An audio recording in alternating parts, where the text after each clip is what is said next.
Mayroon tayong isang follower na siguro ito yung nagre-review para sa civil service exam at nagpapatulong siya kung paano mag-solve ng word problems.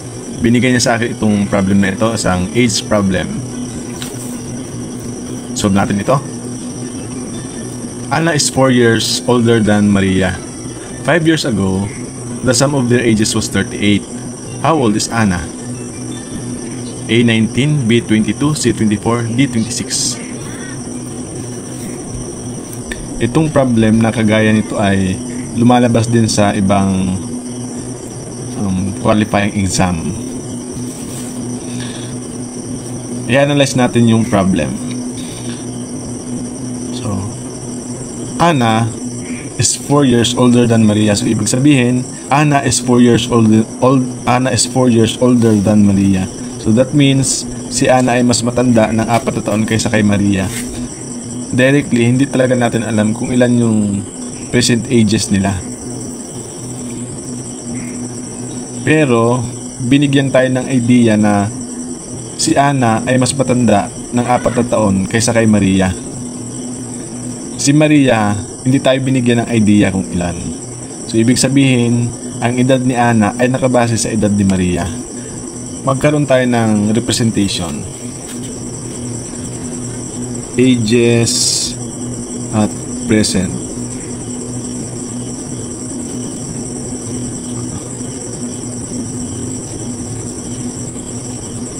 Ayan, i-represent muna natin yung ages, yung present age nung dalawa. I-represent muna natin yung present age ni Anna at ni Maria. Sa ating problem, may idea tayo na si Anna is 4 years older than Maria. Pero, wala tayong idea kung ilan yung age ni Maria. So, i-represent natin yun as X. So, kasi yun yung ano natin eh. I-represent natin as X.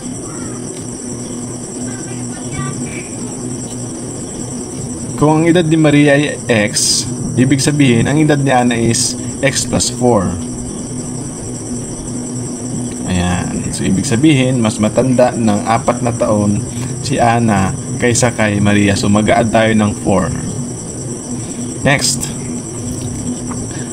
5 years ago. So, 5 years ago, i-represent natin yung age nila 5 years ago.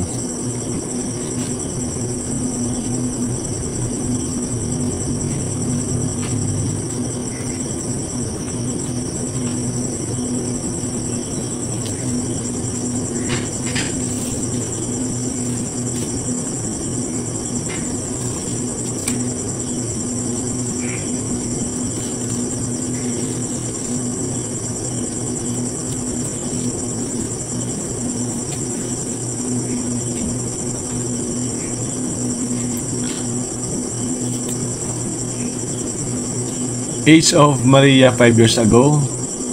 Magmamayos tayo ng 5 kasi 5 years ago. Age of Maria 5 years ago is X minus 5. Age of Anna 5 years ago, X plus 4 minus 5. Itong X ay present age ni Maria at saka yung X plus 4 is present age of Anna. So 5 years ago, magmamayos tayo ng 5 sa age ni Maria at ni Anna. 5 years ago, the sum of their ages was 28. So that means, yung age nila 5 years ago, pag ipa-plus natin, is equal to 38. So, let us add. X minus 5 plus X plus 4 minus 5 equals 38. Mayroon na tayong equation. Makikita natin sa equation na ang variable lang natin ay si X kasi yun yung una nating hahanapin para masolve natin yung problem. Let us simplify. X minus 5 plus X plus 4 minus 5 equals 38. X plus X, dalawang X, so 2X. Negative 5 plus 4 is negative 1, minus 5 is negative 6. equals 38. Since si x lang yung hinahanap natin, lahat ng kasama ni x dito sa left side ng ating equal sign or ng ating equation dapat mawawala yan. So using addition property of equality, isa-isa natin tanggalin, isa-isa nating eliminate. Ang una ay yung plus at saka minus. Since minus dito, magpa-plus tayo ng 6 both sides of the equation.